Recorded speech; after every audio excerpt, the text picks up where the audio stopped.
महोदय, वह यह भी जानता है कि आस्था विश्वास के अभाव में जीवन एक ऐसी भ्रमात्मक स्थिति को प्राप्त होता है कि कोई भी उस पर विश्वास नहीं करता।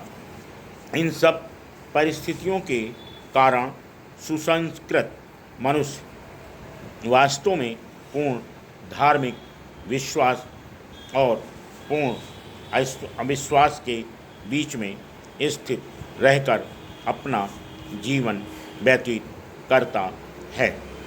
इस प्रकार का जीवन जीने वाले लोगों पर ही वास्तव में सभ्य समाज अधिक निर्भर करता है, क्योंकि वह ही समाज के प्रति अपनी जिम्मेदारी को अधिक अनुभव करते हैं। इसके विपरीत संकीर्ण धार्मिक प्रवृत्ति के लोग अपने धार्मिक विश्वास को समाज के मुकाबले अधिक महत्व देते हैं और पूर्ण अविश्वास का जीवन बिताने वाले अपने व्यक्तिगत हित और लाभ के लिए समाज और नैतिक मूल्यों की बलि लगाने से भी हिचकते नहीं।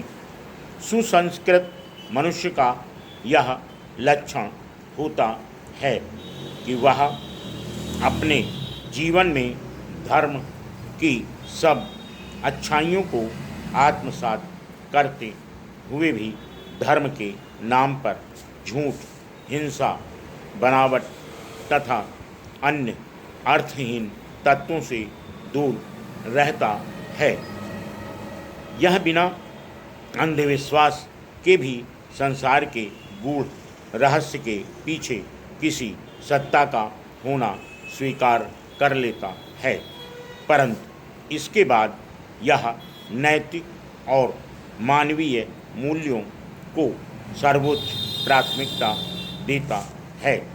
यही कारण है कि केवल बौद्धिक और सांस्कृतिक रूप से विकसित मनुष्य न केवल समाज को सुदृढ़ आधार प्रदान करते हैं, बल्कि सामाजिक परिवर्तन और प्रगति की प्रक्रिया में भी उचित योगदान देते हैं। धन्य होते हैं वह समाज जिनमें इस प्रकार के लोग जन्म लेते रहते हैं। पूर्ण रूप से स्वतंत्र आत्मा को जन्म देना और विकसित करना संस्कृत का वास्तविक लक्ष्य है।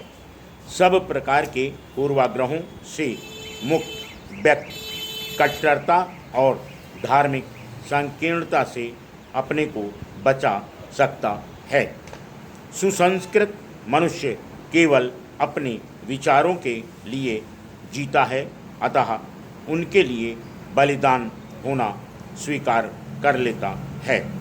इसलिए स्वतंत्र विचार प्रक्रिया को नष्ट करने के किसी भी प्रयास को वह अक्षम्य अपराध मानता है। सामान्य अनुभव के आधार पर यह कहा जा सकता है कि मनुष्य स्वभाव में जो करता है वह स्थायी आदत के रूप में विद्यमान है और उस पर काबू पाने के लिए वैचारिक स्तर पर निरंतर प्रशिक्षण आवश्यक होता है। मनुष्य अपनी सांस्कृतिक यात्रा की अवधि में हमेशा अपनी जन्मजात और स्थायी प्रवृत्तियों के साथ संघर्षरत रहा है। इसमें उसकी सफलता उसकी सांस्कृतिक चेतना के विकास से ही निर्धारित होती रहती है। हमारे इस विचार क्रम से दो मुख्य बातें उभर कर सामने आती हैं।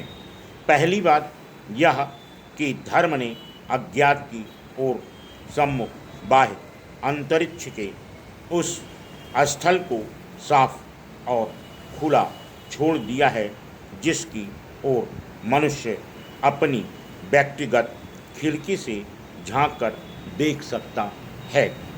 यह एकदम अलग बात है कि वह स्थल उसको साफ दिख सकता है।